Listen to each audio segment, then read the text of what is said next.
Before we get going here, I want to talk about Game Time because there is nothing like a crisp fall night at the ballpark, but trying to get there, brutal. You're stuck in the queue, prices jump at checkout, you're logged out mid-click. All you want to do is be in the stands, beer in hand, yelling with the crowd. The Game Time app gives you the advantage back to the fans. It's the hack for unlocking amazing tickets and experiences in a few taps. It's incredibly easy, and the Game Time app guarantees. The Game Time guarantee means that you'll trust that you'll get 100% authentic MLB tickets on time and at the best price. Plus, fees are always included. So what you see is what you pay. I was looking at tickets. Check this out. Tomorrow, the Yankees and White Sox have a 4-game set. I know people like to go out, see Aaron Judge. Yeah. See the Yankees. You can go to Sox Park for $19 tomorrow. So incredible. Or if you're a weekend person, Friday $22, Saturday $24, Sunday $20. Get out to Sox Park. You just Great can't food. beat Game Time. You can't. Yeah. You really can't, Chief. I bought some concert tickets on there. Nice. Yeah. There we go. I did too. I actually have something about in the show. Okay. All right. Take the guess. We're gonna buying tickets with buying MLB tickets with Game Time. Download the Game Time app. Create an account and use code DOGWALK for $20 off your first purchase. Terms apply. Again, create an account and redeem code DOGWALK for $20 off. Swipe, tap, ticket, go. Download the Game Time app today. Part of my cheesesteak also, everybody, is perfect for your game day meal or late night eats. Part of my cheesesteak offers a wide variety of cheesesteaks, loaded fries, and popular desserts, all delivered right to your door. Now that football season is underway, Part of my cheesesteak added a brand new combo on its menu. Introducing the Big One, an original classic cheesesteak. Your choice of our brownie bites or donut dippers and a drink, all for a discounted price. Go to partofmycheesesteak.com to order with code PMC20 for 20% off. All right, man, today is Thursday. It is August 28th. Welcome to the Dog Walk, presented by Barstool Sports. Joined in studio by T-Bob. You're going to have to give me the last name. Hebert. Hebert. I got it. Yeah. A-Y Bear. Yeah, it is. Yes, it literally pronounced like, oh, look, a bear. It is Cajun French in origin. So it's spelled Hebert. It's spelled like Hebert, which is interesting because I was born in Louisiana, but then I moved to Atlanta when I was like 4. And I ended up staying there through 18. And so constantly, nobody ever knew how to pronounce my name. Then I spent 18 years in Louisiana, and it was great. Never had to spell it, anything, always good. But I'll be damned if not a single fucking soul up here in Chicago knows how to say that last name. But I'm a prideful person, and so I refuse to resort to Hebert. And so I sit there and I do the entire thing every single time. Like, what's the name? I'm like, Hebert, spelled like Hebert, Hebert. It's also phonetically kind of runs together because like Hebert, and it just like it confuses the fuck out of people. Now I knew it wasn't Hebert, but I thought it was Hebert. Yeah, no, completely silent H. I lost the A. I lost the H. Hebert. Yes. Hebert. Now, knowing you for the past month or so? Yeah. 2 months? Yeah. You don't really give me that vibe. So has it been weird explaining your last name? No. It's not been weird at all. Again, like I had practice growing up. I just I remember when I was like being recruited for football at a high school, my grandpa raised me like diehard LSU. So I always knew if that offer came, I was just gonna go there. But I remember my grandpa telling me like, look, you can go to like Penn State, blah, blah, blah, wherever. But like, there's only one place where they're going to know how to pronounce your name. And I was like, yeah, I guess. Yeah. I mean, you're right, Papa. You're right, baby. That's it. It's just so funny to me. Like, I don't know if that was a thing where you've seen 8 Mile, I assume. Yeah, absolutely. His real name's Clarence. His real name's Hebert. Like, that was my prevailing memory of 8 Mile. Actually, it's probably 2. One is when, is it Cheddar? Cheddar Bob. Yeah, when Cheddar Bob gets shot, that's very sad. Yep. Not quite as sad as G-Baby getting shot, but sad nonetheless. Top 5 saddest movie moment of all time. Just unbelievable sad moment, dude. And then it's of course what I think, I'm not alone in this, but what I call the 8 Mile or the 8 Mile technique, where if somebody is seeking to attack you, you take that which they would attack you with. And like Tyrion says in Game of Thrones, you wrap yourself up in it, right? Mm-hmm. Like you get it all, you get out in front of it, you fucking own it, and you leave them nothing to get at you with. Yes, for sure. Yeah, so you had the right mindset if that approached you, but you're a rather large guy, so I imagine not many people were fucking with you anyways. No, yeah, I've. It's funny because I'm a massive nerd. Eddie, you probably know this at this point. I have my Aragorn shirt on right now. I think it's due to two things, like, well, a few things maybe. First, my dad was always super encouraging of anything I was into, so that was great. Second, nerdy shit was starting to become very mainstream and cool when I was growing up, definitely.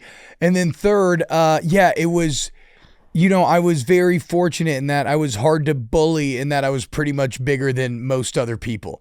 So like, you couldn't make fun of me for rereading Harry Potter 4 times and being out there at recess pretending like I was Sirius Black. Yeah, for sure. I was able to fully live my own truth. Yeah, you had a good deal there that I would say most nerds did not probably have. I mean, again, I think it's changed now. Yeah. Because nerds have taken over. I mean, everybody wants to be a streamer. Well, even though the MCU is kind of a disaster right now. Look at the movies that get made. It's crazy. I used to, like, old school internet message boards, I used to just sit there and pore over them for hours looking for like any hint of a Green Lantern movie or kind of a Superman or superhero movie in general. And well, now there's too many of them, but a lot. But God, when Sam Raimi's Spider-Man came out, that was a big moment for you. It was such a big moment for me, dude. I think it was 2002 where Tobey Maguire ones, right? Yes. Yeah. I believe I'm correct here. I might be off. I believe I'm correct. But I believe in 2002, Attack of the Clones, which is the second prequel in Star Wars, Spider-Man 2, the second Tobey one, and Two Towers all came out in 2002. I saw every movie 5 times in theaters apiece. I was just obsessed, dude. I was just obsessed. So funny. All middle chapters. Of very quality. Child? No, I got 2 older sisters and a little brother. Okay, gotcha. Yeah, so you're perfectly. I just, again, I think one of the things was, I think so. My dad was retired at that time, and so I think it was a great way to kill time with the kid. It was just like go to the movie and he would sleep, and then I'd wake him up during like the fight scenes because I thought he cared. But he was nice. He'd be like, oh, yeah, it was cool, whatever. But no, he just go park up in the theater and just pass the fuck out. That's, hey, anything you could do to relax when you're a dad, from what I understand. Yes, no, absolutely, dude. I was always a hardcore never sleep in movies guy, and now like you catch some Z's during the Smurfs movie or something. Oh, it's tough, dude. Oh yeah. Oh, if it's a kids movie, bro, Lilo and Stitch. I got my Coke Icy, my popcorn. I finished it before the movie even started. I kicked back. I lowered my hat over my eyes, and I was like, "I'll see y'all in 2 hours, dude. This is excellent." That's perfect. That's perfect. So I think at this point, are you still our newest content employee? I'm trying to think. One of the newest. Yeah, probably. I think so. That sounds right. Yeah. So is it out and announced like what you're doing yet? What we did this morning, huh? Yes. No, it is not super out there. Okay. And I'm terrified of stepping on Dave's toes. Yes. Okay. But we'll keep it at that. Yeah. We have that FS1 morning show coming up, and I did say this the other day with Stu Gotts that I'll be playing a role on it. So I'm looking forward to that. And then I have like other ideas for stuff that I want to do. It was really nice of the Mostly family to kind of welcome me with open arms and let me kind of find my feet filling in for Titus when he was on paternity leave. But yeah, we got some stuff coming. Cool. So we got some stuff coming, and I kind of want to peel it back. So obviously you said you were born in Louisiana, moved to Atlanta, and so your dad was in the league. Yeah. He was. So he played. It's a cool story. He's from Cutoff, Louisiana, which is a funny name given that it's a very rural Cajun parts down Lafourche Parish. About hours south of New Orleans. But he's from Cutoff, Louisiana, born and raised. My grandpa's first language was Cajun French. Like that's how real it was. My dad doesn't speak it, which is a fucking shame. But actually, fun fact here. So him and Coach O are second cousins. Coach O's from there as well. No shit. Yeah. And so they won a high school state championship together, and then they were college roommates up at Northwestern State in Natchitoches, Louisiana. Do a lot of people know this? I think it's well known if you're versed in Bobby Hebert lore. Okay, so but yes, but probably not if you're not, which that's very a Louisiana thing. So have you brought this up on the show here yet or no? Yeah, we had so O came by the studio, he did the car wash the other day, and I got to hang out with him mostly, and he was telling a very funny story about how in college he used to get so pissed off because they had the phone and the landline, and all the girls kept calling and asking, like, is Bobby there? And he's fucking was just a fighter back in the day, dude. Some of the stories I heard, like, he would basically just beat the shit out of guys so my dad could fuck their girlfriends. It was the ultimate tag team setup. That's quite a tag team. But anyway, so they're from Cutoff. He only had one scholarship offer. It was to Northwestern State, which is a small school in North Louisiana. And then he went to the USFL because he needed money. He had just had a kid. And it was before the NFL draft. He did that for 3 years, did very well there. And then the New Orleans Saints signed him. So it was like 1985, and here it was, the hometown boy who had like won a championship in the USFL, throwing like 4,000 yards a season, coming home to lead the Saints. And it was actually like the first good era of Saints football. Really more because they had the Dome Patrol, like Ricky Jackson, Sam Mills, Vaughn Johnson, just absolutely beast defense. Jim Moore as a head coach. And they made a few playoffs, never won a playoff game, which I know fucks with them. And then eventually, in a mercenary move, he ended up signing with the Atlanta Falcons in free agency. And then so that's how I ended up in Atlanta. And then I just stayed through high school because, I had older sisters and they didn't want to go and everything else. But I was always raised like diehard LSU. Okay. My mom's from like super rural North Louisiana, which is almost like Texas. So like both sides of the family, always going back. So I grew up in Georgia, but like I've always considered Louisiana home as well. Did the Dog fans ever try to take you over? I loved Athens, dude. Yeah. Athens is the most fun SEC party town there is. I went for the first time 2 years ago. It's fucking sick. But it was a weird like Barstool promotion where it was the world's largest cocktail party. So they were all in Jacksonville and we were Wathing. And that's lame. Yeah. So yeah. It's just a cool town setup. though. It's a cool town. They got like, it's a little hippie. They got a little bit of like, I think what people used to love about Austin in them. Yeah, I could see that. We went to a bar there that was very interesting, like just different furniture and it's got like 80-something bars in like a couple square miles or a square mile. Like it's like very, very bar dense. So I used to love it. That would have been the school I would have gone to had I not gone to LSU. Would have been Georgia because I used to this was so fun in high school because, I had some like old teammates that were on the team now and stuff. But when you're being recruited, you can take unlimited unofficial visits. So I would just almost every weekend go on an unofficial visit to Georgia just so I could like get tickets to the game, watch the game, and then go out and party afterwards in high school. And who was it? Was Rick calling the shots there? Yeah. Okay. It was Mark Richt. Dude, I loved Mark Richt. I liked Mark Richt a lot too, dude. Yeah. He was a very good coach. He's a bit of a heartbreaking coach in that he was just always so close. So close. Just so close. Even with that Miami team. Yeah, he even got close there, dude. And he could just never quite break through. So I have never had an allegiance when it comes to college football. I love college football, but it's kind of one of those things where I enjoy not having to have my heart broken on a Saturday because it happens so much on Sundays with the Bears. And I didn't go to a Big Ten school, but for some reason, I think I was a freshman or a sophomore whenever this happened. But it was the game against Florida where he told his whole team, he's like, if we score first, it was against Tebow, we better be. Yeah, we're going to celebrate in the end zone, get the flag. We better get a fucking excessive celebratory penalty, whatever. And I thought that was the coolest shit of all time. It was fucking badass. It was, did they end up winning that game? I think they lost. I think Florida ended up winning that game. Yeah. But it actually calls to mind another story, which is my favorite picture that I've ever taken playing sports, where when we were in college, the U documentary dropped. Do you remember the U 30 for 30, right? Oh, yeah.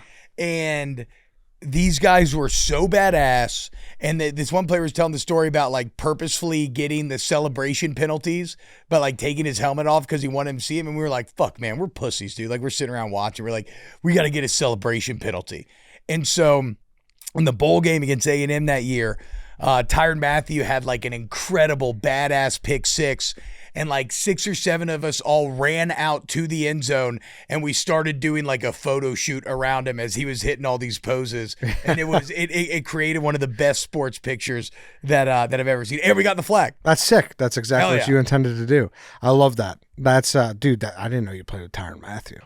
Yeah, bro. He was so I was there 7 through 11, and he came in 2010, and it's so funny because he was not a high recruit, right? And so we're sitting there. It's camp 2010. We're gonna be really good.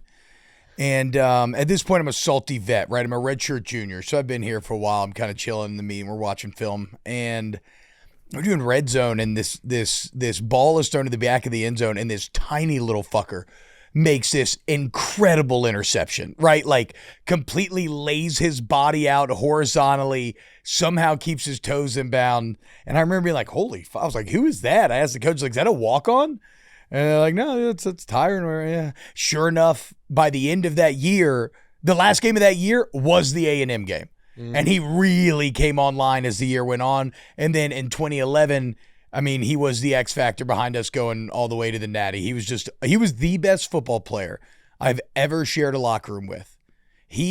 There are certain human beings that I believe that, you know how you can almost feel the tug of reality against certain people? Like it just seems like our reality swirls around them and things just work out for them. Like he had that effect both in his play, but also in his like emotions and intensity.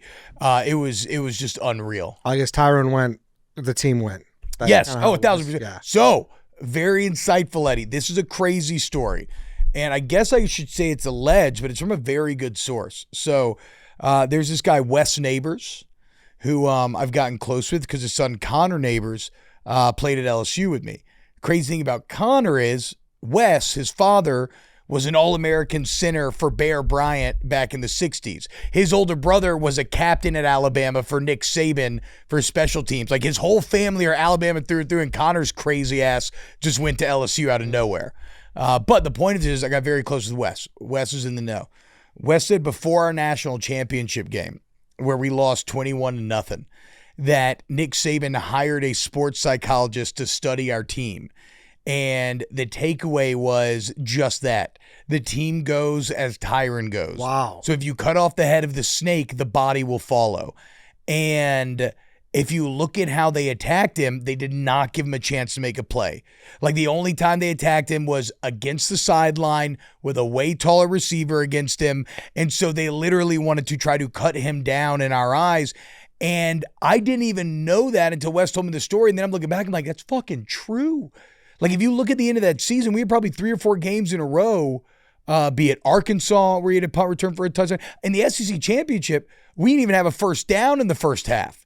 And then Tyrann returns a punt for a touchdown, and we end up beating the fuck out of Georgia. Mm-hmm. So it was like literally a perfect assessment of the team and what the engine behind the team was. And, you know, that's why Nick Saban's the fucking man. Yeah, that's right. Like all we did was practice the option. Yeah. For like 15 practices straight. And here Nick Saban is getting sports psychologists to give like vectors of attack. It's just, it's insane. Well, he had it. He had the play. He had the flash behind it. He had the nickname. Yeah. Tyrann Mathieu had it all. It's funny. He hated the Honey Badger nickname at first, Did he? too. Yeah.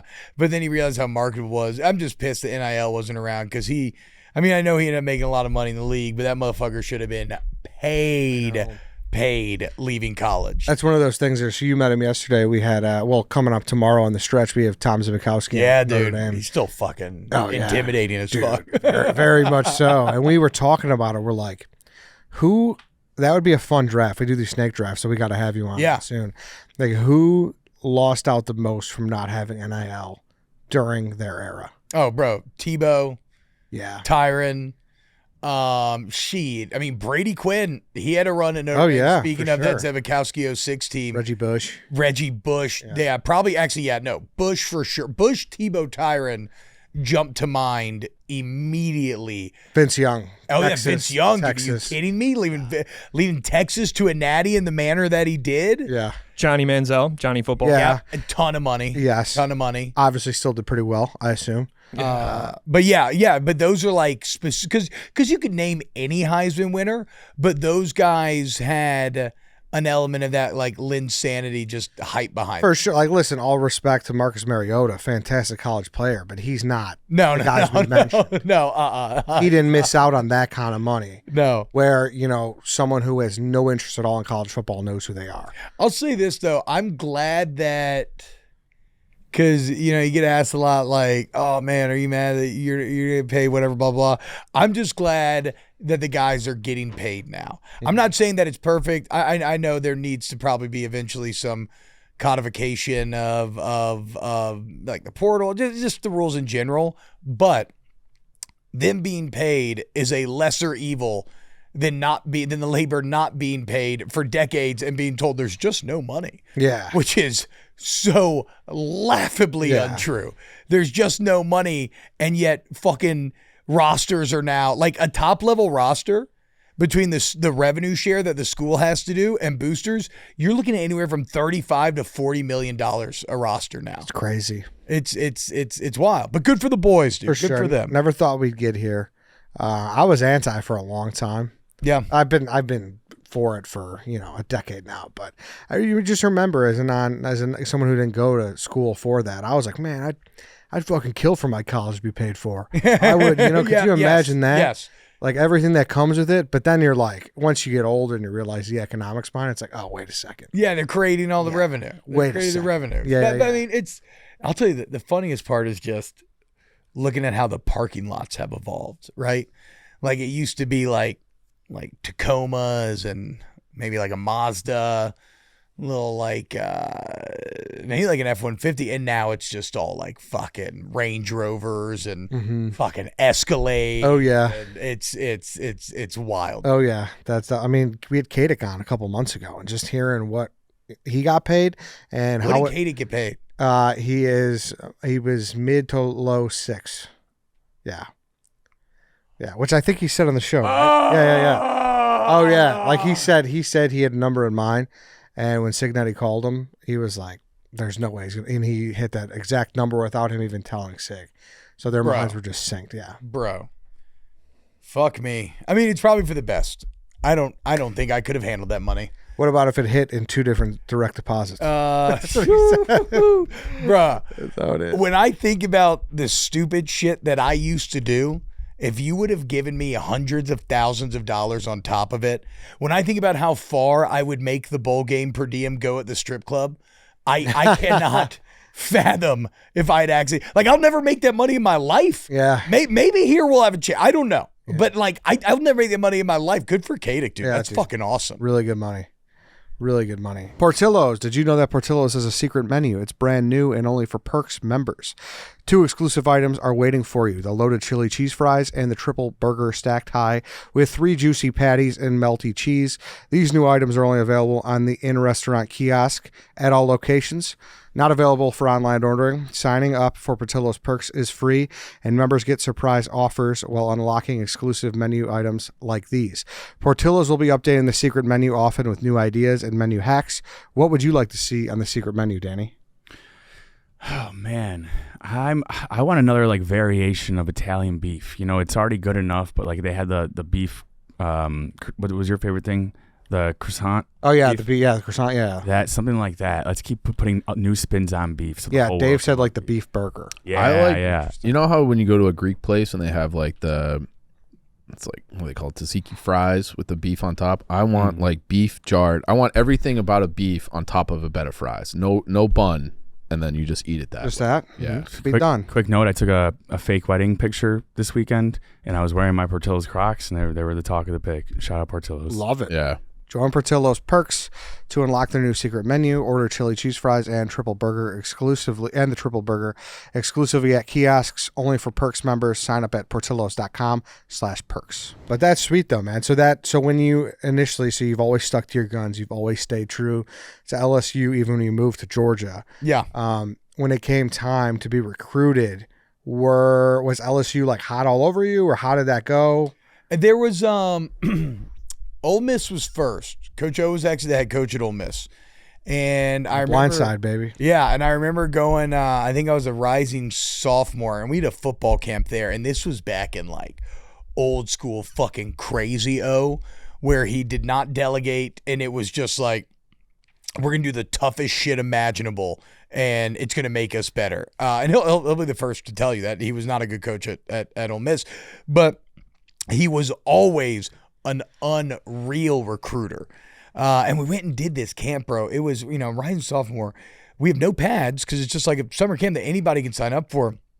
And we're doing no pad, full contact 2-a-days. I mean, I'm talking like out here pancaking each other, punching each other, like grabbing by the throat. It's the only time in my life I've ever gotten full body cramps.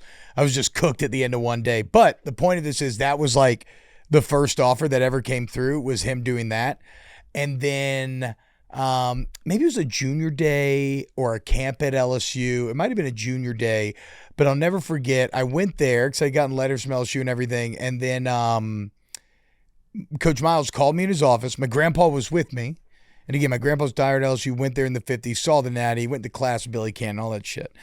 And like my most formative memories growing up, a lot of them were going to LSU games with him. We got to go to SC championships together. We got beer thrown on us, making fun of Tennessee fans. We got to go watch Arkansas when they played there for Thanksgiving. So that was like some of my favorite memories of my life. And so me and my grandpa are sitting there in Coach Miles' office. And Coach Miles is an odd bird. And he's just like talking. I don't know what the fuck he's talking about. My mom was in there as well. And then and out of nowhere, he's like, oh, and just so you know, like, you have a scholarship here. And it was a weird way to be offered, but it was incredible. My grandpa started crying. He was so excited, dude. We got out. My mom was like, I don't know what he was talking about, but that's awesome. Like, I know we got the scholarship offers. That's very cool. So once that came through, I didn't commit immediately because I was pretty good. I was the number 2 center in the nation. So I was kind of like, my original plan was to take all my officials and get some money that way because you could they could pay for your travel. But my travel, I could, whatever, my parents were like, look, we'll pay for it and you can have the money. But then I got sick of like dealing with phone calls and shit every day, and I wanted to start help recruiting for LSU. So I ended up eventually I only went on one official. Oh, no shit. Yeah, I only went to LSU, and then I just like, whatever. I just committed and started to try to get other guys in the boat. So no one else was really in contention. I mean, Georgia was the only one that I really thought about, and Ole Miss did the best job of recruiting because again, O was fucking relentless. Yeah. But no, realistically, no one, no one else. Was O disappointed when? Yeah, but I mean, it was a situation where he got it. He got it. He's like, I know what your grandpa would have done. I remember making that call, and it was it made me feel bad for sure. But look at him now. I mean, look how funny life is. Now Coach O's maybe the most beloved coach in LSU football history. Yeah, for sure. So he gets it. He's from Louisiana. He knows what it's like about them Tigers. Yeah, absolutely. That's awesome, dude. So you get there, and is it just everything you ever thought it would be? Yeah, it was. Actually, it was a bit. Sorry, my wife was calling me. I was making sure she's good. It was a bit. We gotta pause No, here. she's good. It was a bit. It was very hard. I remember I got there immediately, and like the conditioning was insane. The workouts were insane, and I think like my first day of practice in the fall, I was going against Glenn Dorsey and like Ricky Jean Francois, and I went into a bathroom stall and actually cried after the practice. I was like, I'm fucking cooked, dude. I am never going to be able to play on this level. But then we had like some freshman practices, and I was like, okay, actually, this is fine. Like, I'm kicking these guys' ass. Mm-hmm. And then, you redshirt a year, you get in the weight room, you get ready, and it ended up being awesome. I love LSU strength coach. He's now at Texas A&M, but Tommy Moffitt is the most legendary coach I ever had, and the growth that he led to physically and mentally, he was the real X factor behind LSU's like 20-year run from 2000 to 2019. He was the guy. He was the guy. Yeah. Not a lot of people know that outside of the LSU ecosystem. Yeah, because it's amazing how strong LSU football got to that point. Yeah, I mean, look, it was a comedy. Saban's the one who hired him. Saban got there in 2000, but Moffitt had already won. I think, had he won a natty at Tennessee or just done very well? I can't remember. I think he won a natty. The point is, Saban made a very good hire, Moffitt, and they were because like you spend way more time with your strength coach than you do any other coach. Head coach, position coach. I mean, you barely see the head coach. That's like a boss.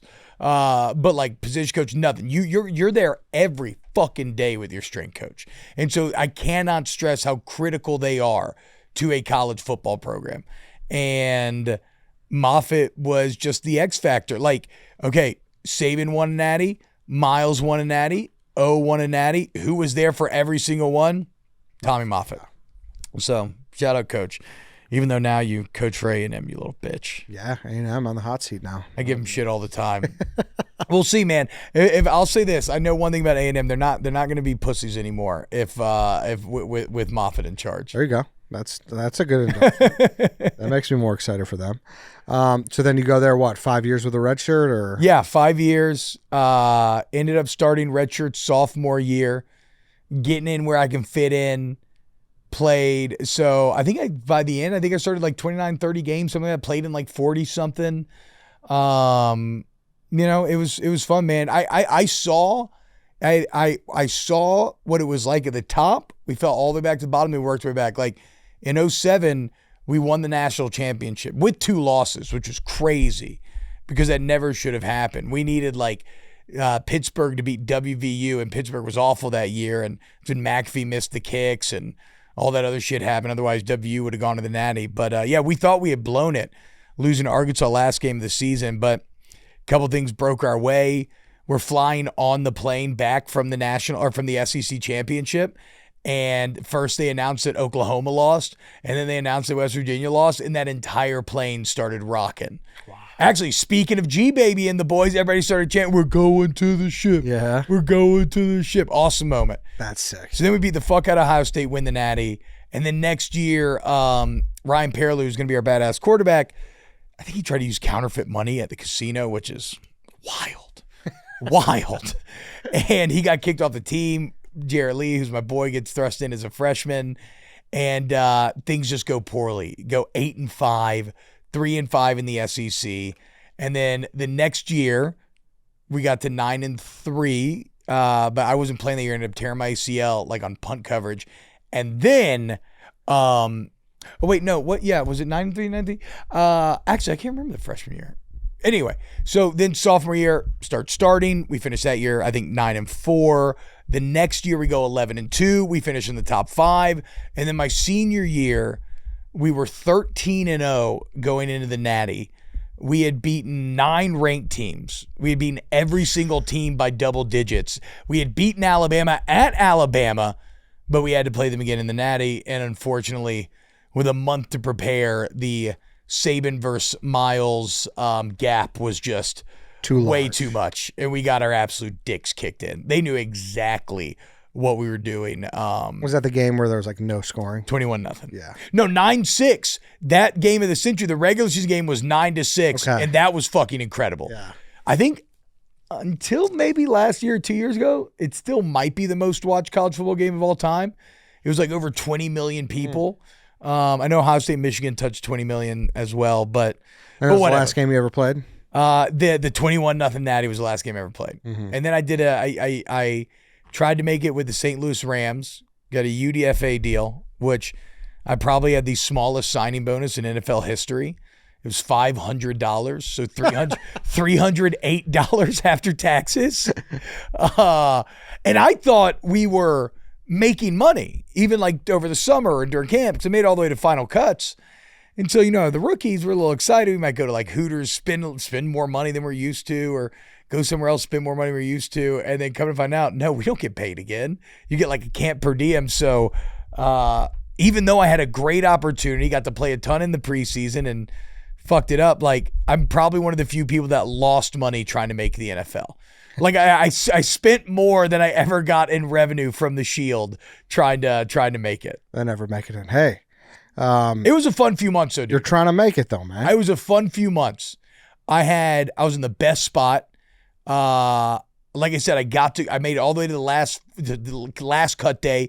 Me and this other dude were 50-50. I got a very fair shake, and I just choked. I played the worst I played the worst game I ever played in the fourth preseason game. Really? Like an absolute, true, honest to goodness choke job. Mm-hmm. And then when I got done, the anxiety of like every single day feeling like everything was on the line, I think it wore me down to the point where I was just completely done. I didn't try to pursue football any longer. And was that something that like crushed you? Like, what did you?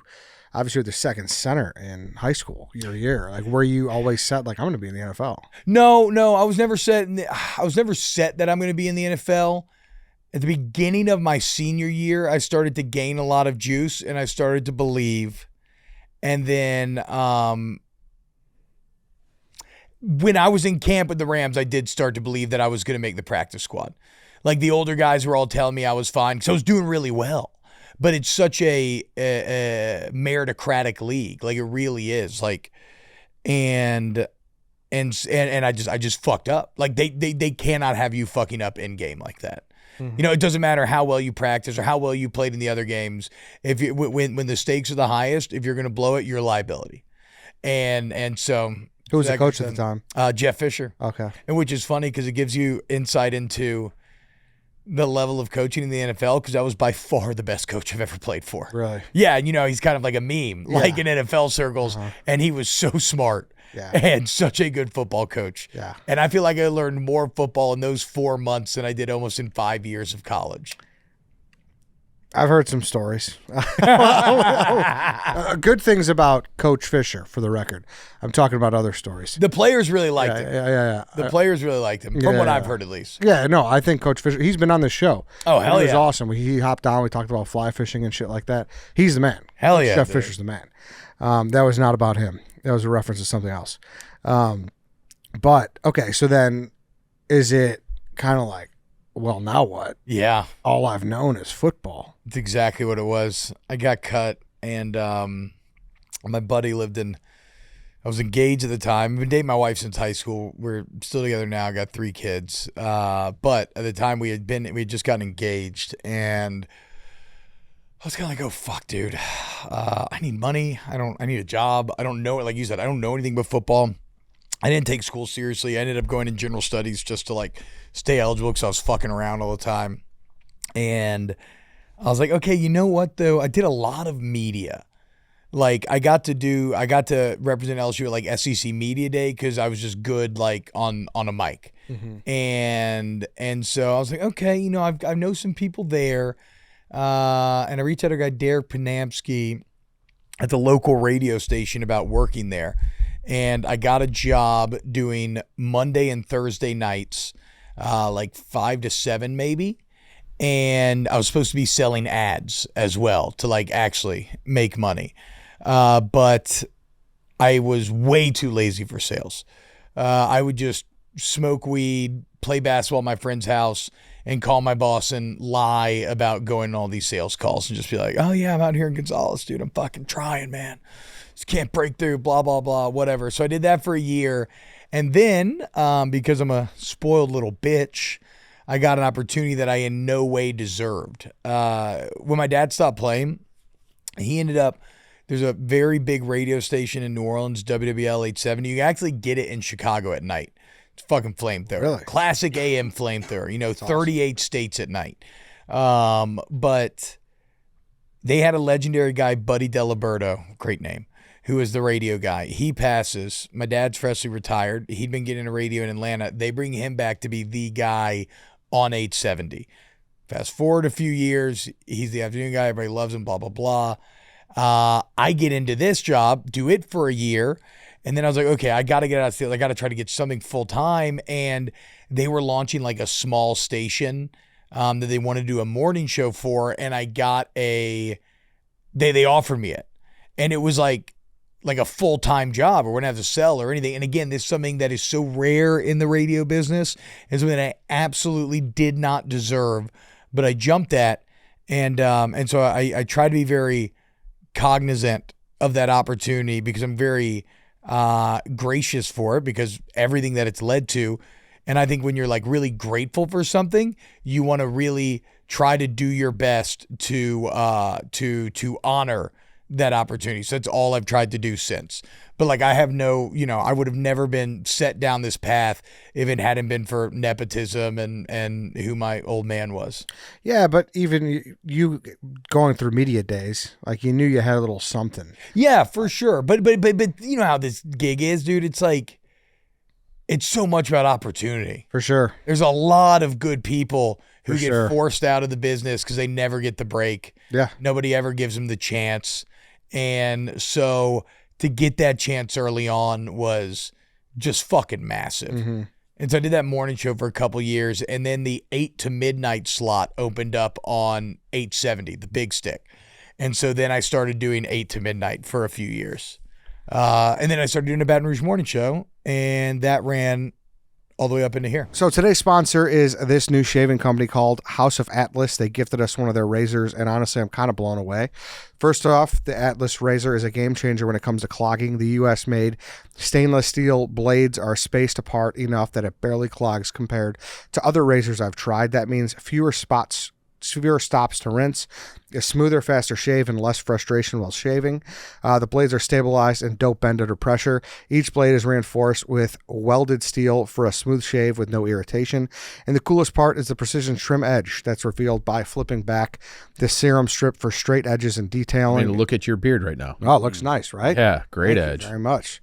And it allows you to get right under your nose and create straight sideburns with the power of 5 blades compared to other razors that give you the 1 blade trimmer. Yeah, I'm happy with how it looks. And now for a limited time, they are offering 20% off site-wide plus shipping at houseofatlas.com. Just use code DOGWALK at checkout. That's HOUSEOFATLAS.com with promo code DOGWALK for 20% off everything. Plus, House of Atlas is now available at Target stores nationwide. Stop wasting money and time on shaving products that don't look good, aren't effective, and cost way too much. Visit houseofatlas.com today. Trust me, you'll love it as much as I did. Okay, so how many years, give or take, were you doing radio down there? So from 2012... Oh, no, I would say, well, actually, if we're talking daily, from 2013 on, I've been doing a daily radio show of at least 3 hours. Damn, so you've really been... Yes, so I've got my 10,000 hours in the in the radio game. Mm-hmm. And I'll tell you, I had a co-host 8 to midnight, but he had worked at the company so long that he built up like a lot of vacation. And he would just take off all summer. And a great way to cut your teeth is to do 4 solo hours, 8 to midnight, every single night of the week. Oh, man. I mean, I hope during the summer too. with no professional baseball. Oh. It was fantastic, dude. It was fantastic because that's like what made you learn how to bullshit. Was it strictly sports, or were you able to talk some like Lord of the Rings and shit? The last hour I'd call Midnight Madness, and I would just be all like drunk people, crackheads, anybody call me, just talk about anything. Also, it was politics for a while as well. Oh, okay. And I'm a left-leaning individual. When I'm not just completely cynical and apathetic about everything. And that was interesting because it's a very conservative market. So it was like going to war every night. I remember one time I had John Kennedy on, the senator. Before he was senator. I didn't recognize that he was a Rhodes Scholar, and I had the confidence and folly of youth. And so I have Kennedy on, and it was all about this fiscal clip, whatever. I studied all my shit, right? I thought I was like, ooh, I got this motherfucker nailed. Like I'm about to get him. And so he comes on, and I lay out this question and all my evidence and all this stuff, and I feel like I've got him cornered, and he just goes, no, that's not what happened. And then he just fucking shredded me to pieces. Just out-talked me, outwitted me, outspoke this, fucking obliterated me for the next 15 minutes. And it was such an incredible lesson in again, I think the overconfidence of youth, but also oh, this guy's a pro. Like this is a real ass They're very smart guy, very smart politician right here. Knows what he's doing. Yeah. So it was also politics though, which was fun for a while, but just got completely exhausting. Sports and politics show sounds very wild. And then so I wanted to have kids, and the 8 to midnight was not very conducive to that, because you'd get home, it'd be like 12:30, stay and play video games till like 4. You know, it was just a weird thing, 'cause you're so hyped up after the show ends. Yeah. And so then Coach O got the job at LSU, and this is crazy. His right-hand man, Derek Panamsky, was the original guy that I called to get the radio job when I got cut. And he was hosting the morning show in Baton Rouge, Panamsky was, and O ended up bringing him to the LSU football building with him to be his chief of staff. So all of a sudden, a slot opened up in that Baton Rouge morning show, and they offered it to me, jumped at it. Morning show's awesome for like life and kids in general and everything. And then that ended up going for, I don't know, I think 7 or 8 years. It ended up doing very well. Syndicated throughout Louisiana and all that. And then, but times change, and I was a little dissatisfied. And so around, I think it was, I'd been building for a long time.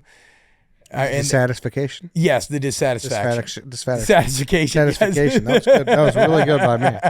Yeah, it had been, and again, nothing with the people or anything. It's like money. It's like anything else, right? It's money. And money's coming in hard to come by in radio.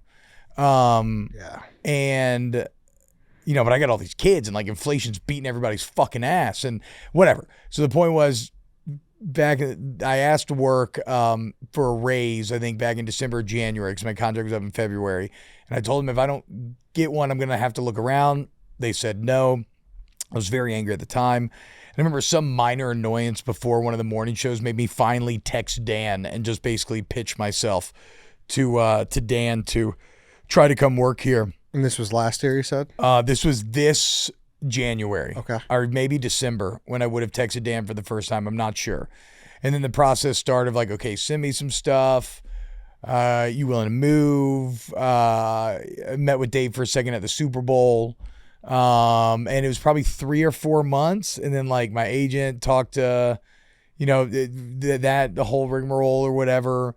And then eventually the offer came through, and we said, fuck it, and packed up the family and moved to Chicago.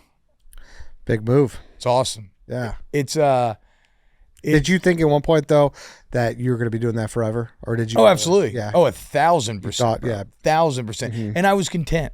I was very happy. Again, I was so happy with my day-to-day life. Like, I loved my kids' schools. I loved all my friends. I loved my show. I loved all that stuff.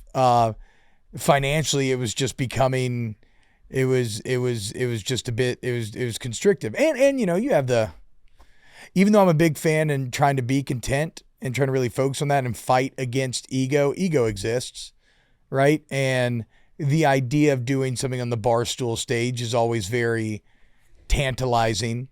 And so that's a driving factor as well, certainly. But I was happy that this was going to be my life, and it is what it is. And it's good. Like I'm going to be good. And then and were you like the guy there? Like, was it one of those things where, there's legendary sports talk guys in yes. town and everything. Like, so was it like? It was like did it still have that kind of influence at the time? There's kind of me, and then the afternoon guy. Mm-hmm. Moscona's probably was bigger than me. I would say a little bit bigger. Yeah. But yeah, it was pretty. Me and the LSU fan base are me and Louisiana are very, very close. And I miss them all dearly. It's going to be brutal not being able to do our LSU postgame show, which is the most absurd, off-the-wall, X-rated show you could possibly imagine, where we would just get hammered drunk, and it was in a cigar bar. And the whole deal was we'd go on YouTube so we could say whatever we want, and we would go live right when the clock hit 0. So no bullshit, post-game ads to take care of or anything. And I would drink 1 double mezcal per quarter, smoke 1 cigarette per quarter, double mezzy at half as well, maybe another cig too.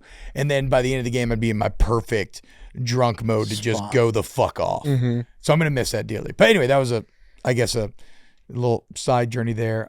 Is it the real deal down there though? Like, Death Valley. Oh, it's the best, dude. I've never been. I said at the beginning of the year, there's 3 cities on my list right now that I haven't been to, and it was Buffalo, New York, Lake Tahoe, and then Baton Rouge. It is just go for a big game and you'll experience it. And I've been told November is the time to go. Well, yeah, if you want to avoid the heat. Yeah. Absolutely. I mean, bro, I got a text from a friend Rivers this morning that she said it's so hot, it's nauseating right now. Like, and then I'm like, fuck, dude, I wore a jacket this morning.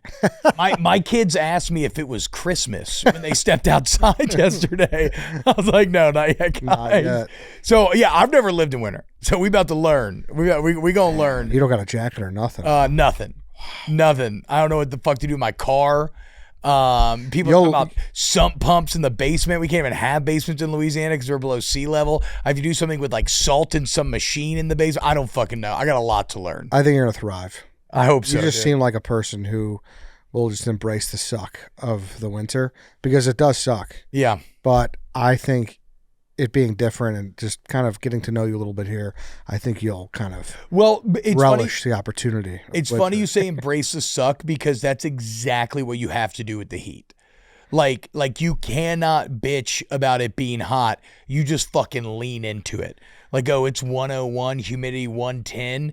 Go play fucking tennis. Yeah. Like, just go be a psycho about it. Like, for us, it's been brutal here this summer. I know, and I've thought it's been incredible. Dude, it's been so bad for us. I know. But like, at some point, like talking to my friends, we're like, dude, we're just going to play golf.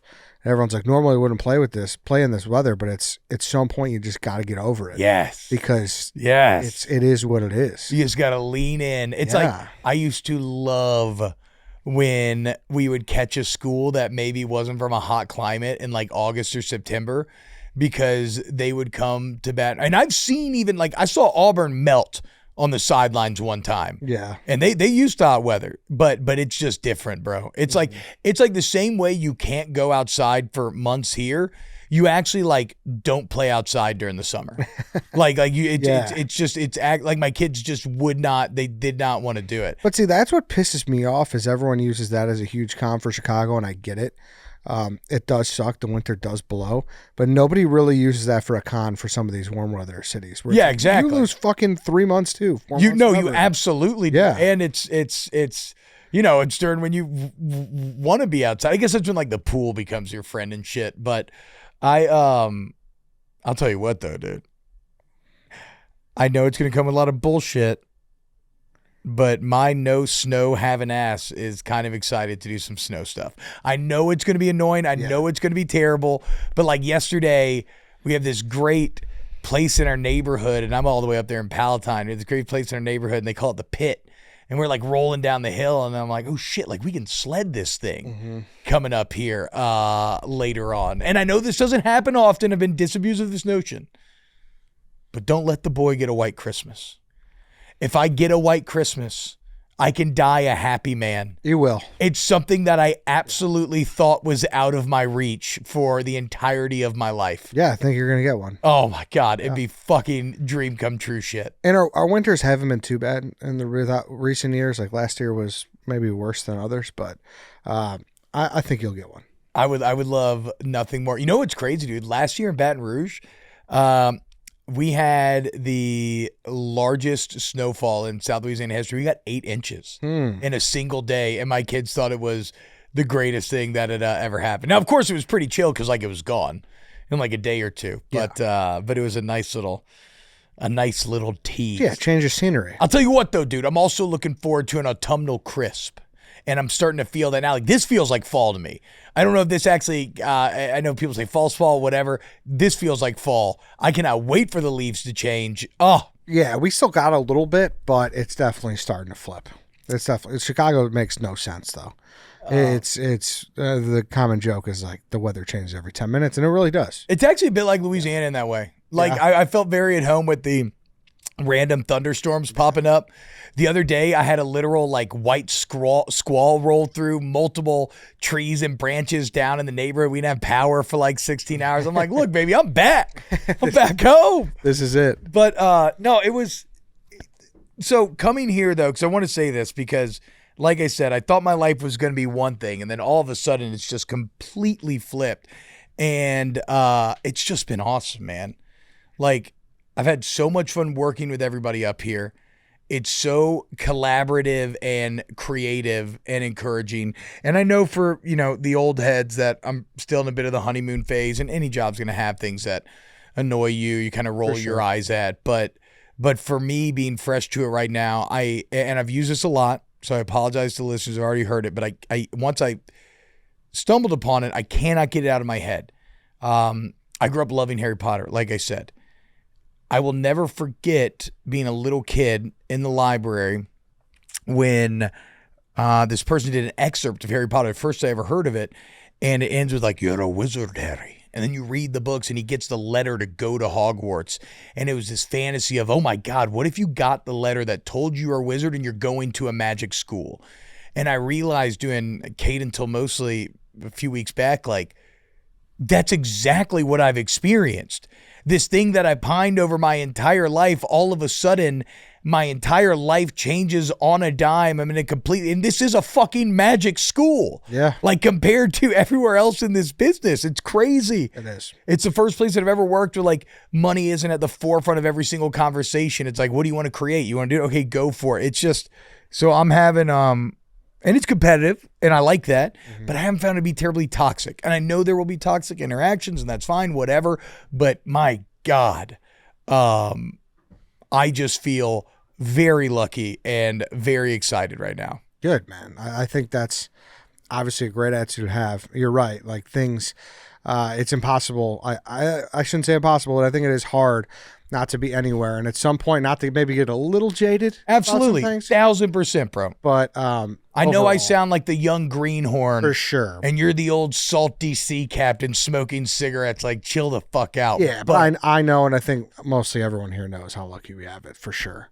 It's also like, it's one of those things where every job is going to annoy you, fuck with you, whatever, in some ways. When I knew that I truly loved this type of job was during COVID, they fired my co-host out of nowhere. And they had just cut our money a ton because of like some COVID stuff. And there was just a day where I rolled up and I just didn't want to do it. Like, absolutely did not want to be there. Not a single fucking cell in my body.